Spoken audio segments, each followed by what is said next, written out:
అన్ని రాష్ట్రాలు పూర్తి చేసుకునే సందర్భానికి వస్తే మనం బిగినింగ్లో ఉన్నాం.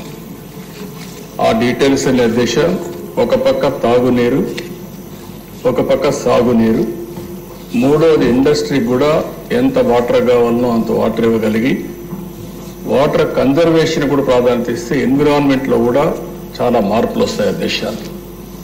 ఇప్పుడు చాలామంది కొత్త సభ్యులు ఉన్నారు. కొత్త సభ్యులు కూడా మీరు అధ్యయనం చేసుకోవాలి. మీ నియోజకవర్గాలకు ఎక్కడి నుంచి నీళ్లు వస్తాయి, సోర్స్ ఎక్కడి నుంచి వస్తుంది, ఎంతవరకు సాగునీరు ఇవ్వగలుగుతున్నాం, ఇవన్నీ కూడా మీరు అర్థం చేసుకొని మీరు కొంచెం శ్రద్ధ పెట్టగలిగితే ఒకప్పుడు దిశ కాంప్రహెన్సివ్గా సబ్జెక్ట్ తెలిసిన వాళ్ళు ఇప్పుడు నేను 45 ఏళ్ళ నుంచి చూస్తున్నా. ఏ 5-6 మందికి తప్ప ఎవరికి కాంప్రహెన్సివ్గా సబ్జెక్టే తెలియదు. ఒకప్పుడు పెద్ద అసెంబ్లీలో కూడా ఎక్కువ సమయం ఈ సాగునీటి ప్రాజెక్టుల పైన చర్చ జరిగింది.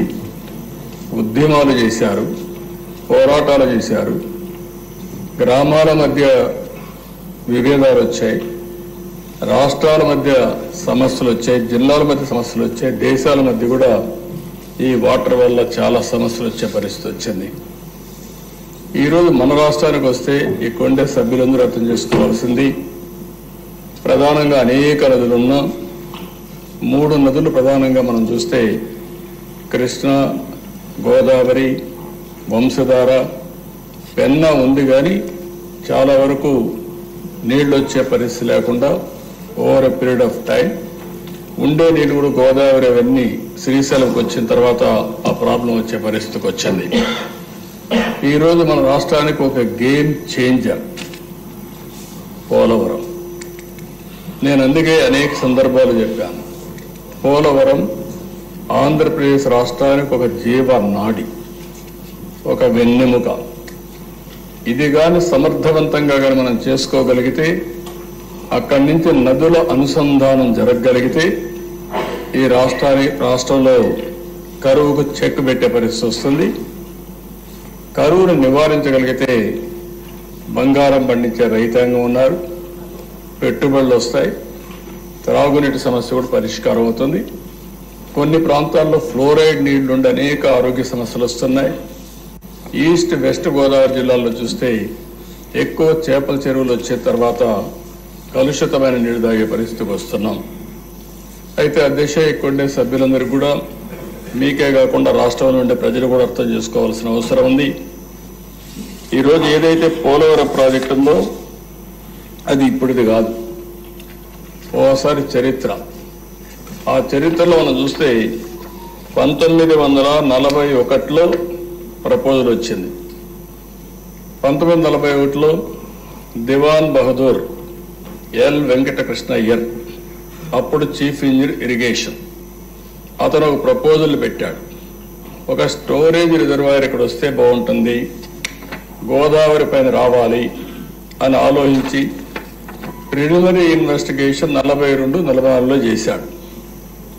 అప్పట్లో ఒక జీవో కూడా ఇష్యూ చేశారు.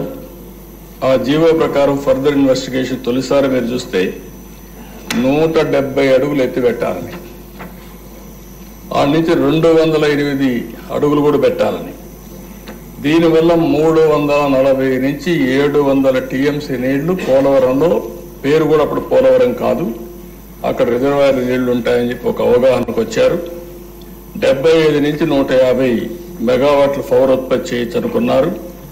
పేరు కూడా రామపాద సాగర్ని సైట్ని ఐడెంటిఫై చేసి అక్కడ ఈ ప్రాజెక్టు కట్టాలని చెప్పి ఆ రోజు నిర్ణయించారు.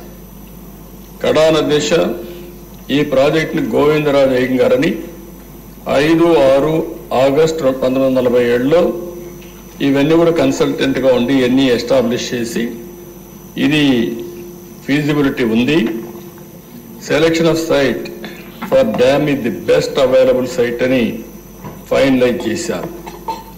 ఆ రోజు కానీ ఇప్పుడు వచ్చినట్టు పోలవరం పూర్తయిన దిశ ఎస్ఎస్ఆర్ 47-48 ప్రకారం 129 కోట్లు, ఈరోజు 55,000 కోట్లు. అంటే ఆ రోజు ఈ ప్రాజెక్ట్ అయిపోయింటే రాష్ట్రం ఎంత సువిష్టమయ్యేదో, ఎంత అభివృద్ధి అయ్యేదో ఒక ఉదాహరణ మాత్రం. అది అయిన తర్వాత దిశ చాలా సమస్యలు వచ్చాయి, కానీ అందరూ మర్చిపోయాం. స్వాతంత్రం వచ్చింది, రాష్ట్రం వచ్చింది, మళ్ళా రాష్ట్రం కలిసింది, రాష్ట్రం విడిపోయింది. ఎన్ని జరిగినా కూడా అప్పట్లో ఎవరూ పట్టించుకోకుండా 15/5/1981లో మాత్రం అంజయ్య గారు ఫౌండేషన్ వేశారు. ఫౌండేషన్ వేసి ఆయన ఫౌండేషన్ మాత్రం వేశారు, కానీ ప్రాజెక్ట్ ఏమి స్టార్ట్ చేయకపోతే రాజశేఖర రెడ్డి వచ్చిన తర్వాత దాన్ని ఎన్ని ఇబ్బందులు పెట్టాలో అన్ని ఇబ్బందులు పెట్టి అస్తవ్యస్తం చేసి ప్రాజెక్ట్ని ఇది అసాధ్యమనే పరిస్థితికి వచ్చారు.